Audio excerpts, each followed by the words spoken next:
Hi, Minu വ്ളോഗിലേക്ക് ഏവർക്കും സ്വാഗതം.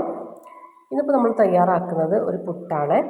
ഉണക്ക കപ്പപ്പുട്ടാണ് നമ്മൾ തയ്യാറാക്കുന്നത്. അതെങ്ങനെ തയ്യാറാക്കുന്നത് നോക്കാവേ.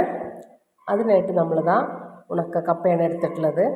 നന്നായിട്ട് ഉണക്കിയെടുത്തിട്ടുള്ളതാണ്. ഇതുണ്ടല്ലോ, നമുക്ക് നന്നായിട്ടൊന്ന് പൊടിച്ചെടുക്കാം. അതിനായിട്ട് ഒരു മിക്സിയുടെ ജാർ എടുക്കാം. അതിലേക്ക് നമുക്കിതാ ഉണക്ക കപ്പ ഇട്ട് കൊടുക്കാവേ. നന്നായിട്ടൊന്ന് പൊടിച്ചെടുക്കാം. അപ്പോൾ ഒന്ന് പൊടിച്ചെടുത്തിട്ട് വരാം.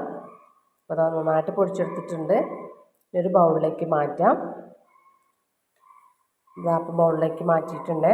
നമ്മൾ പുട്ട് തയ്യാറാക്കാനായിട്ട് അത് എടുത്തിട്ടുള്ളതാണ്. തേങ്ങ ചിരവിയത് എടുത്തിട്ടുണ്ട്. അതുപോലെ പച്ചവെള്ളമാണ് എടുത്തിട്ടുള്ളത്. പിന്നെ നമ്മൾ ചേർക്കുന്നത് ആവശ്യത്തിന് ഇതിലേക്ക് ഉപ്പാണ്. അപ്പോൾ നമുക്ക് ഇതിലേക്ക് ഉപ്പ് ചേർത്ത് കൊടുക്കാം. അതിന് ശേഷം ഉണ്ടല്ലോ ഇത് നന്നായിട്ട് മിക്സ് ചെയ്യാവേ. അതിന് ശേഷം നമുക്ക് വെള്ളം കുറേശ്ശെ ഇതിലേക്ക് ഒഴിച്ചു കൊടുത്തിട്ട് ഒന്ന് മിക്സ് ചെയ്യാം. നന്നായിട്ട് മിക്സ് ചെയ്യാവേ. അപ്പോൾ അതങ്ങനെ ചെറുതായിട്ട് ഇങ്ങനെ കട്ട ഉണ്ടാവേ, കട്ട പിടിച്ചിട്ടിട്ടുണ്ടാവും. അപ്പോൾ നമ്മളുണ്ടല്ലോ നന്നായിട്ട് പൊടിച്ചതിന് ശേഷം ഉണ്ടാവും അതുപോലെ ചെറുതായിട്ട്. അപ്പോൾ അത് പൊടിച്ചെടുക്കാനായിട്ട് നമ്മുടെ മിക്സിയുടെ ജാറിലിട്ടിട്ട് ഒന്ന് അടിച്ചെടുക്കാം. അധികം അടിച്ചെടുക്കാൻ പാടില്ല. ഒന്ന് ചെറുതായിട്ടൊന്ന് അടിച്ചെടുത്തിട്ട് ഒരു ബൗളിലേക്ക് മാറ്റാം. ഇനി ഉണ്ടല്ലോ നമുക്ക് പുട്ട് തയ്യാറാക്കാം. നന്നായിട്ട് പൊടിച്ചെടുത്തിട്ടുണ്ട്. പുട്ട് തയ്യാറാം. നാളികേരം എടുത്ത് വെച്ചിട്ടുണ്ട്.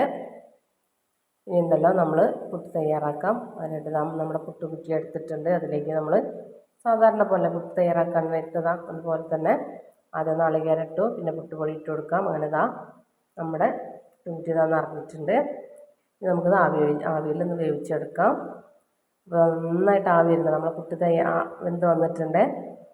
അപ്പം ഇടല്ലോ ഇതൊരു ഇലയിലോട്ട് നമുക്ക് കുത്തിയെടുക്കാതെ. അപ്പോൾ നമ്മുടെ കപ്പപ്പുട്ട് റെഡി ആയിട്ടുണ്ട്. വളരെ ടേസ്റ്റുള്ള നല്ലൊരു പുട്ടാണ്. അപ്പോൾ ഒരു പുട്ട് റെഡി ആയിട്ടുണ്ട് കേട്ടോ. നല്ല ടേസ്റ്റാണ്. ഇതിലേക്ക് കറിയൊന്നും വേണ്ടാവേ. നല്ല ടേസ്റ്റ് കഴിക്കാം. എല്ലാവർക്കും ഇഷ്ടപ്പെടും. നല്ലൊരു പുട്ടാണ്. അപ്പോൾ ഇതുപോലെ എല്ലാവരും ഒന്ന് ട്രൈ ചെയ്യുക. ഇഷ്ടപ്പെട്ടാൽ ലൈക്ക് ചെയ്യുക, ഷെയർ ചെയ്യുക, സബ്സ്ക്രൈബ് ചെയ്യുക, കമൻറ്റ് ചെയ്യുക. മറ്റൊരു വീഡിയോ ആയിട്ട് വീണ്ടും വരാം. അതുവരേക്കും ബായ്.